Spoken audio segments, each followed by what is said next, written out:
இப்போது புதிய அறிமுகம் ஆச்சி ஹோட்டல் சாம்பார் 50 கிராம் ரூபாய் 20 மட்டுமே.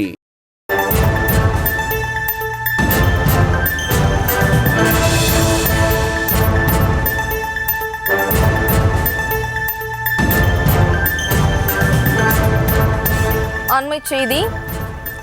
பெஞ்சல் புயலை தீவிரமான இயற்கை பேரிடராக அறிவித்தது தமிழ்நாடு அரசு. தமிழ்நாடு அரசின் பேரிடர் மேலாண்மை துறை சார்பில் அரசிதழில் வெளியிடப்பட்டுள்ளது. இது குறித்தான கூடுதல் விவரங்களோடு இணைகிறார் நமது செய்தியாளர் பாரி கார்த்திக். வணக்கம் பாரி கார்த்திக், மேலும் விவரம்.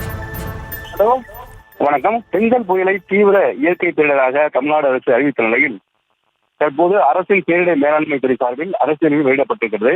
இதன் மூலம் பேரிடர் நிதி மட்டுமல்லாமல் மற்ற நிதிகளையும் சீரமைப்பு பணிக்கான பயன்படுத்த முடியும் என்று அடிப்படையில் இது தெரிவிக்கப்பட்டிருக்கிறது. மேலும் வங்கக்கடலில் உருவான அந்த பெஞ்சல் புயல் காரணமாக நவம்பர் 30ஆம் தேதி கரையை கடந்தது. இதன் தாக்கத்தால் தமிழகத்தின் பல்வேறு மாவட்டங்களில் கனமழை பெய்த நிலையில் அந்த கனமழையால் பெரும் அளவு வெள்ளப்பெருக்கு ஏற்பட்டு வீடுகள், விவசாய நிலங்கள் பெருமளவு தமிழகத்தில் சேதமடைந்தன. குறிப்பாக விழுப்புரம், கள்ளக்குறிச்சி, கடலூர் மாவட்டங்கள் இதன் தாக்கம் மிகுந்த அதிக அளவு காணப்பட்டது.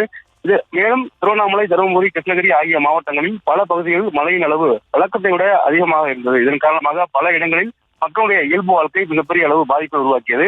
புயல் வெள்ளத்தால் உயிரிழந்த குடும்பத்திற்கு இழப்பீட்டுத் தொகையாக ரூபாய் 5 லட்சம் நிவாரணம் வழங்கப்பட்டது. மேலும் விழுப்புரம், கடலூர் மற்றும் கள்ளக்குறிச்சி ஆகிய மாவட்டங்களில் 2 நாட்களுக்கு மேல் மழை வெள்ளம் சூழ்ந்து வாழ்வாதாரம் பாதிக்கப்பட்டு குடும்பங்களுக்கு தமிழக அரசின் சார்பில் ரூபாய் 2000 அவர்களுக்கு வழங்கப்பட்டது. மேலும் பெஞ்சல் புயல் நிரந்தர மறுசீரமைப்பு பணிக்காக 6675 கோடி வழங்குமாறு மத்திய அரசிடம் முதலமைச்சர்கள் கோரிக்கை வைத்தார் என்பதும் குறிப்பிடத்தக்கது.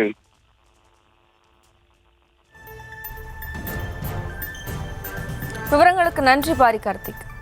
இப்போது புதிய அறிமுகம் ஆச்சி ஹோட்டல் சாம்பார் 50 கிராம் ரூபாய் 20 மட்டுமே.